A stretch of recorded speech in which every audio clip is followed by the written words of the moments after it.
The woman at the door of the boardroom said it quietly, but everyone in the hallway heard it. "This floor is reserved for the symposium. You'll need to go back down." Zuri Adaora Ose Hammond stood at the elevator, her carry-on still in her hand. She had just landed at Pearson 2 hours ago. She had not slept on the flight. She had been reviewing the acquisition terms in the back seat of the car from the airport, a cold coffee wedged between her knee and the door panel because the cup holder was broken. And now this. She looked at the woman, mid-40s, blazer the color of old cream, a laminated badge on a lanyard that caught the overhead light every time she shifted her weight. "I'm registered for the symposium," Zuri said. "Zuri Osi Hammond." The woman did not look at her list.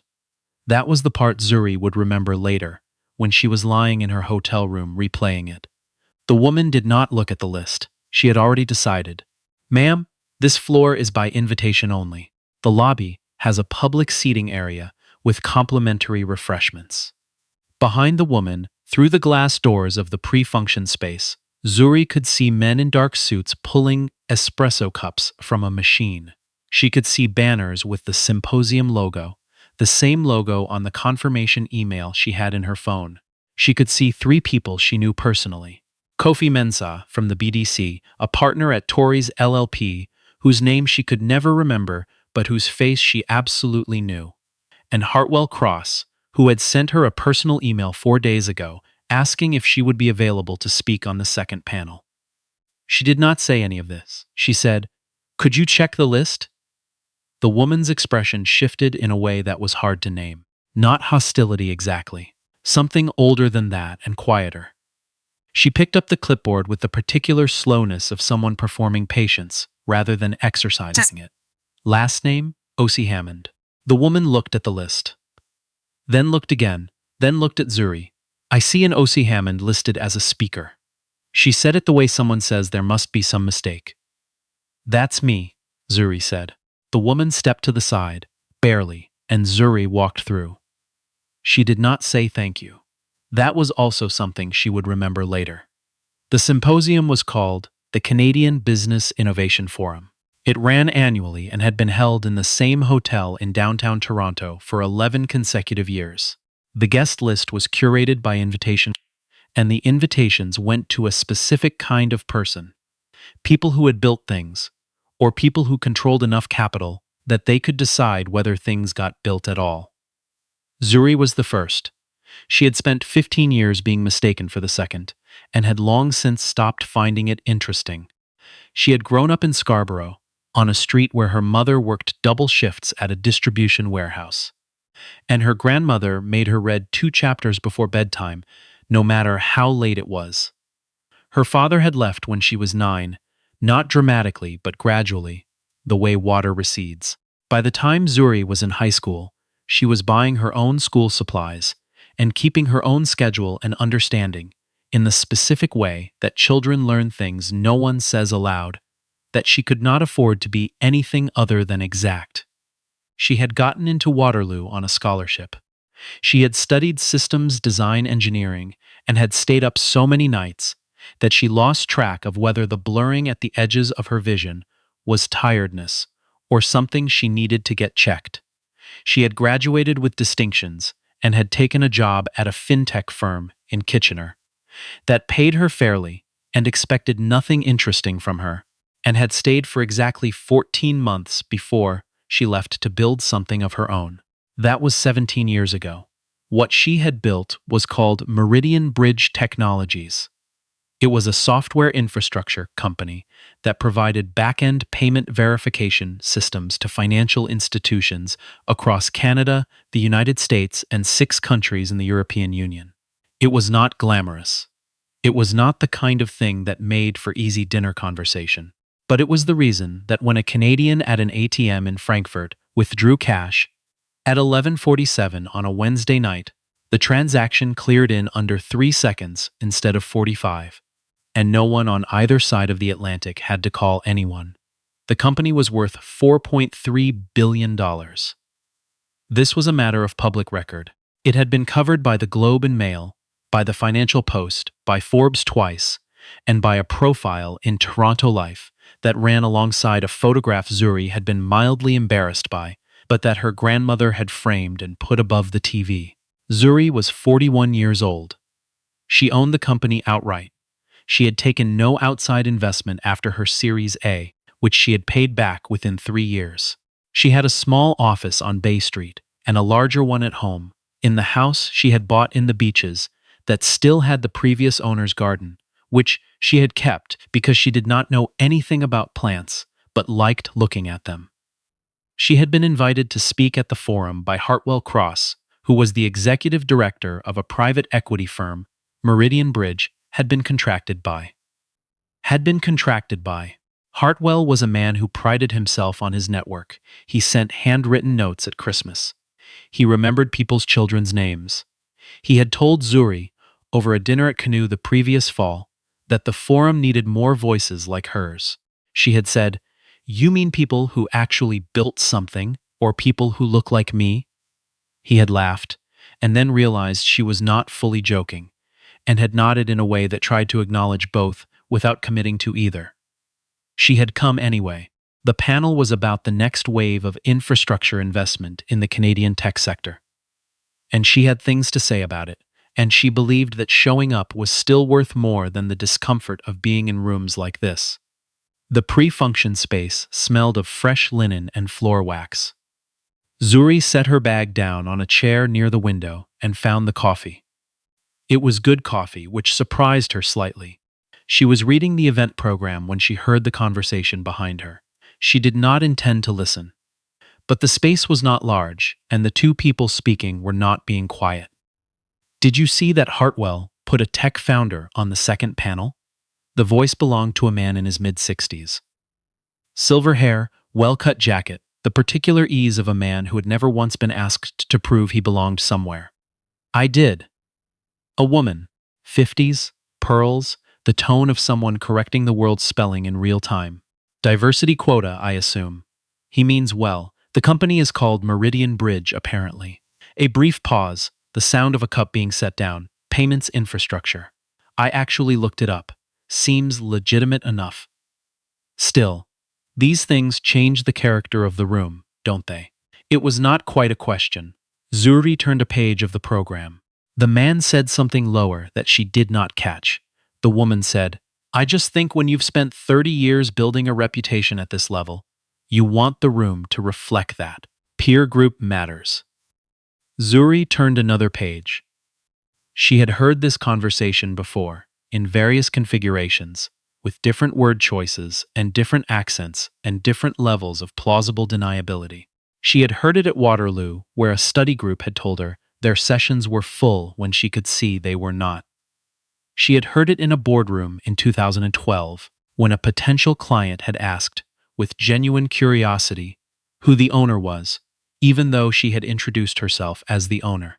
She had heard it on a flight from Calgary, in business class, when the woman beside her had asked the flight attendant, quietly, whether she had been seated next to this person by mistake.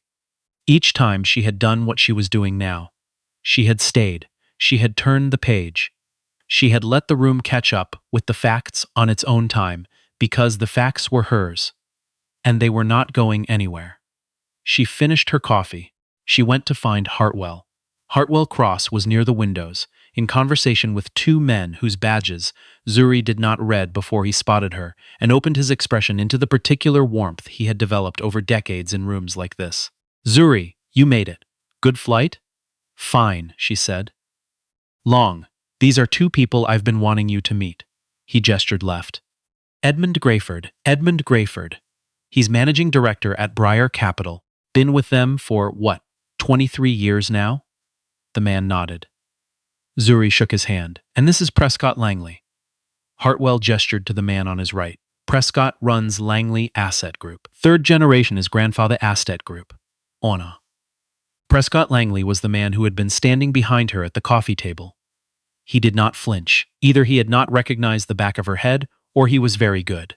His hand came forward in a practiced arc, and his face rearranged itself into something cordial and deliberate. "Zuri, I've heard a lot about Meridian Bridge." "Good things, I hope," she said, "which was what you said." "Absolutely." He smiled. "Legitimate company. Good infrastructure work. Legitimate. She had noticed it the first time. Thank you, she said. The woman with the pearls appeared at Prescott's elbow. She introduced herself as Vivian Langley. Wife, Zuri assumed, and this was confirmed when Vivian tucked herself lightly under Prescott's arm in the way of a couple who had been married long enough to move in tandem without thinking about it. Vivian looked at Zuri with the expression of someone's lawn who had expected something different and was making adjustments. Are you one of the speakers? She asked. Yes, Zuri said. Second panel. Lovely, said Vivian. We must have been at the same table at dinner last year. I don't remember meeting you. Zuri had not been at the dinner last year. She had not been invited last year. I don't think we've met before, Zuri said. Vivian smiled again, the kind of smile that held its shape perfectly and communicated nothing in particular. Then she turned to say something to Edmund Grayford, and the conversation moved on. The symposium began at 9. Zuri was on the second panel at 11. Alongside a man from a Vancouver-based AI company, a woman who ran a logistics fund, and a former deputy minister who had moved into private equity after leaving government. The moderator was someone from BNN Bloomberg, whom Zuri had spoken to on television twice. She had prepared extensively. She did this for every speaking engagement because she believed that visible preparation was a form of respect for the audience. And also because she had learned, early, that people were watching for the first sign that she was not as formidable as her CV suggested, and she did not intend to give them one. She sat on the stage and answered questions about infrastructure investment gaps and the specific friction points in cross-border payment regulation and what she believed the federal government could do to make it more attractive for companies to stay in Canada rather than incorporate in Delaware and grow southward. She was precise. She was measured.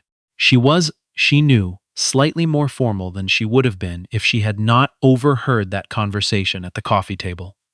This was not something she would apologize for or perform distress over. It was simply a variable she accounted for, the way she accounted for weather or market conditions. The world had certain frictions in it. She worked around them. The panel ended. The applause was genuine and sustained. Several people came up afterward, the logistics fund woman, whose name was Sandra Holt, who shook her hand firmly and said she had covered infrastructure gaps in exactly the right terms. A young man who worked in policy who wanted her card. Hartwell, who looked satisfied in the proprietary way of someone who had been right about a gamble. Prescott Langley came last. He waited until the others had dispersed, which she noticed. Impressive, he said. You clearly know the sector. I've been in it for 15 years, she said. Right. He nodded. A pause. We're actually exploring some adjacent opportunities. There's a deal we're looking at. A payment infrastructure company out of Halifax. Early stage but solid fundamentals. We're deciding who to bring in as a strategic partner. Zuri waited. I'd be interested in your perspective, he said. Perhaps over lunch. Are you free today? She looked at him. At the careful neutrality of his expression, the particular way it had shifted from the voice at the coffee table to this version, the measured, professional, this is business version. She wondered briefly if he knew she had heard him. She decided it did not matter. I'm free at 1, she said. They ate at a restaurant on the mezzanine level. Vivian joined them, which Zuri had not expected, and which Prescott seemed to have slightly expected less than she had.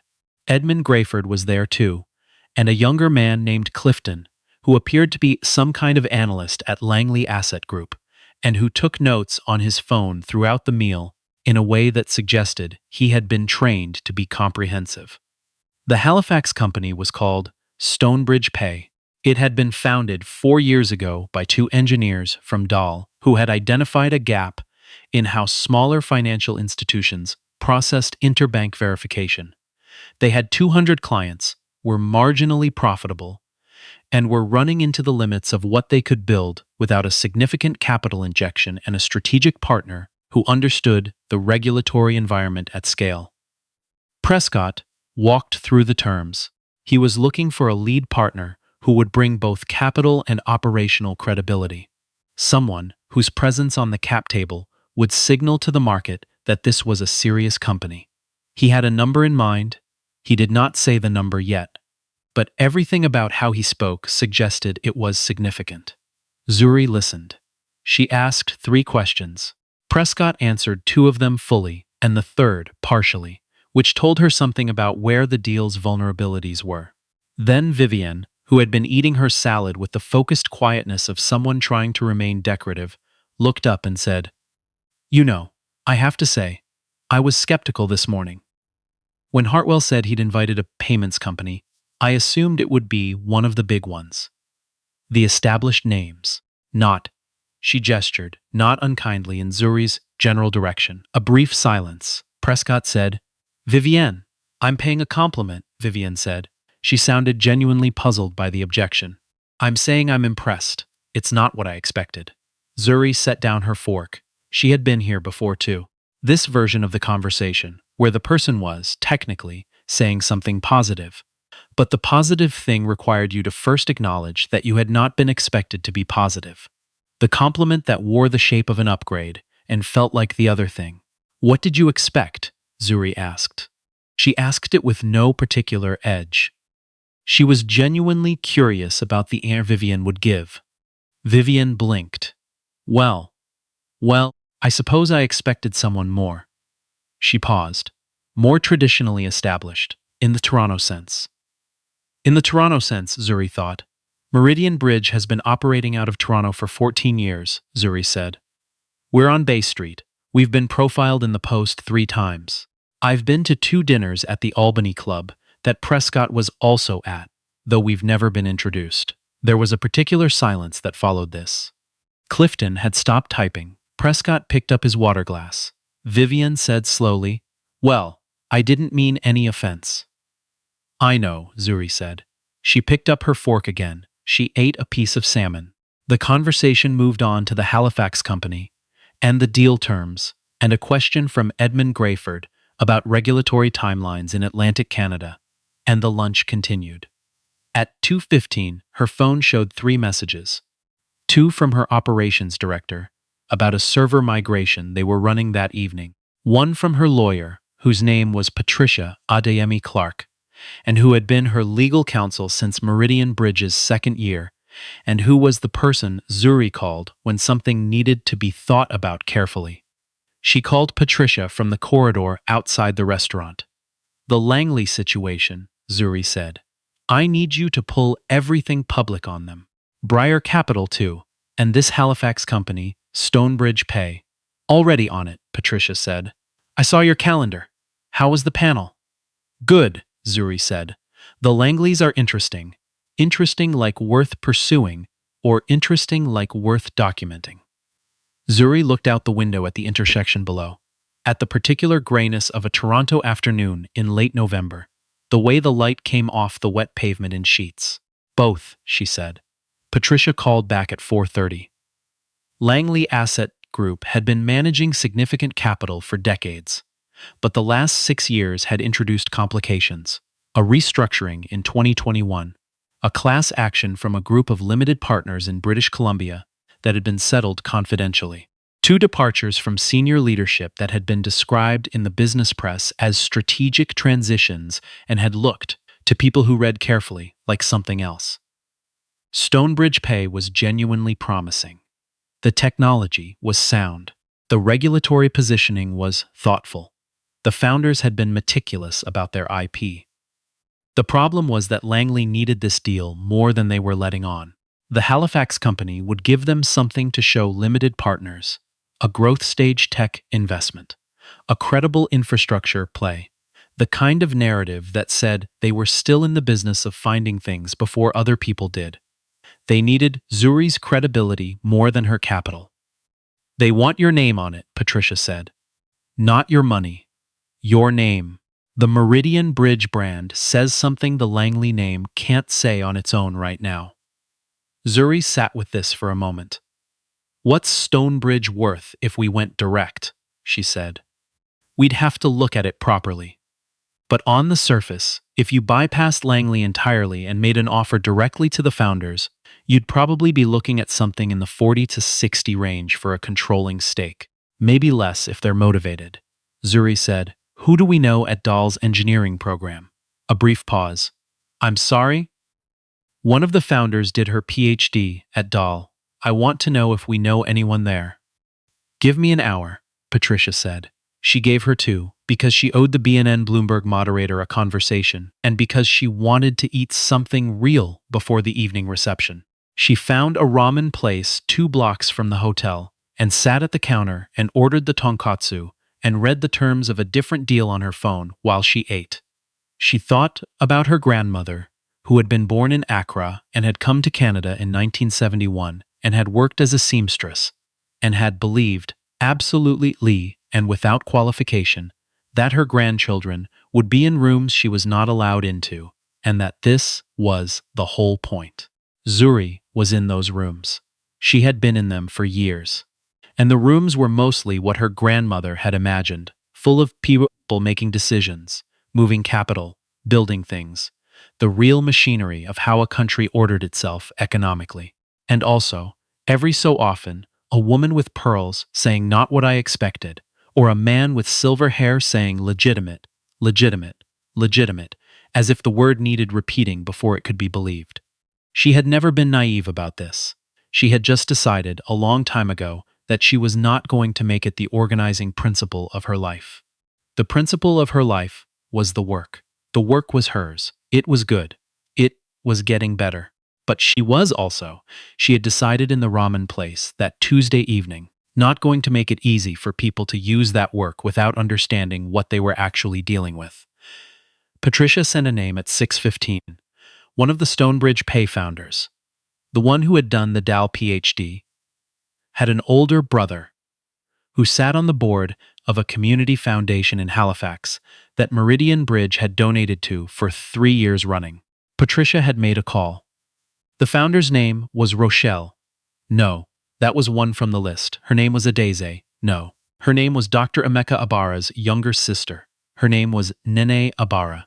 Nene Abara was 34 years old and had built a piece of technology that quietly solved a problem Zuri had personally been annoyed by since 2016. She had done it with 2 co-founders and a Series A round that was smaller than it should have been, and a market that had not fully understood what she was offering yet. Zuri sent an email at 6:20. It was 3 sentences. She introduced herself, noted the mutual connection, and said she would like to speak directly about Stonebridge's next phase if Nane was open to it. Nane Abara replied at 6:43. She said she'd been hoping someone like Zuri would call. The evening reception was held in the hotel's main ballroom. It was the kind of event where the food was beautiful and insufficient, and the wine was better than the conversation at most tables, but not all. Zuri moved through it efficiently. She spoke to people she had wanted to speak to. She collected 3 cards from people who seemed worth following up with. She listened to a man from a Calgary energy company talk about diversification for longer than she would have chosen, but he was on the committee for an infrastructure policy review she cared about, so she stayed.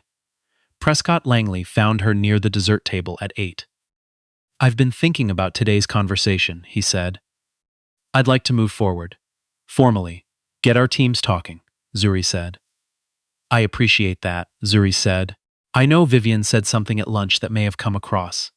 "It's fine," Zuri said. He looked slightly relieved. "Good.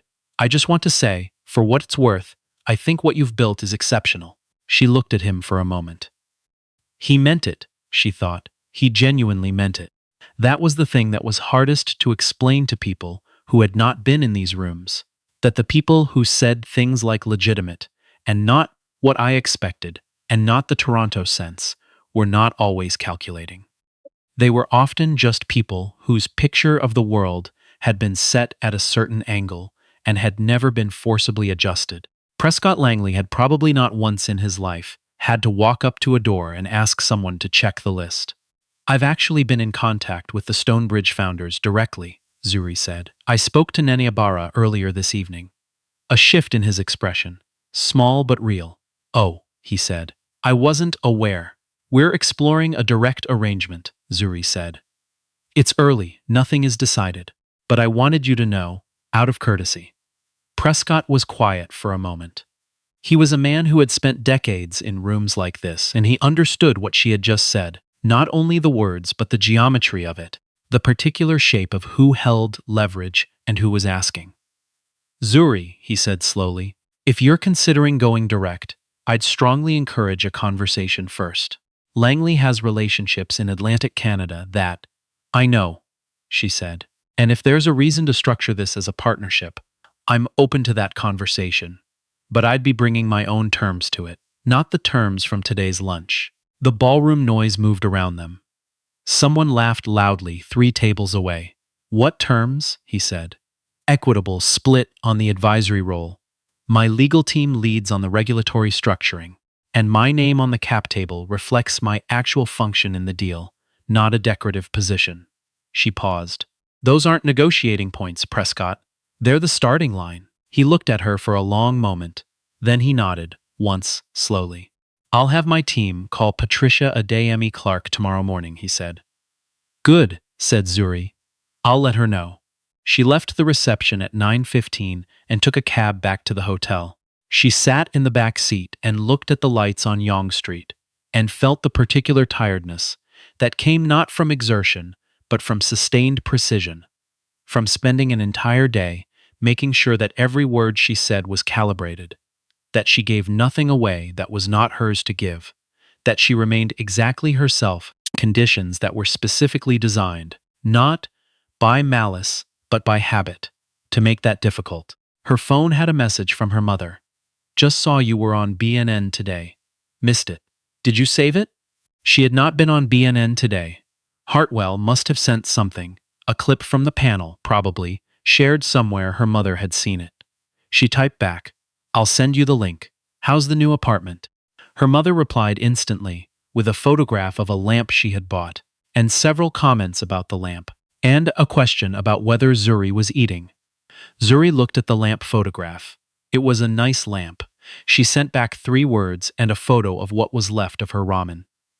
3 days later, Patricia sent a summary of the preliminary term sheet from Langley Asset Group. It reflected Zuri's starting line almost exactly, not perfectly. There were 2 points they had pushed back on, both of which were reasonable, but the structure was right. Her role was real. Her name meant what it actually meant. Nane Ibarra had agreed to a call the following week to discuss whether a direct arrangement or a tripartite structure made more sense for Stonebridge. She had sent a detailed document outlining the company's technology roadmap that made Zuri sit forward in her chair and read it twice, and then send it to her head of product with a note that said, just read this. The symposium released a recap video 2 weeks later. The second panel's clip ran for 4 minutes and 40 seconds. Zuri's portion of it ran 2 minutes and 12 seconds, which was the longest of any individual speaker in the clip. The comment section called her articulate, which was a specific word people used in a specific way, and brilliant, and said things like, where has she been, and how have I not heard of this company before? She read them on a Saturday morning from her kitchen, with coffee from her own machine, which she preferred to hotel coffee now that she thought about it. Outside the window, the previous owner's garden was buried under the first real snow of the season. She could not see the plants, but she knew they were there. She had looked it up. They were the kind that survived winter. She closed the browser and opened the Stonebridge technical document again. There was still a great deal of work to do, and it was hers, and she was already doing it.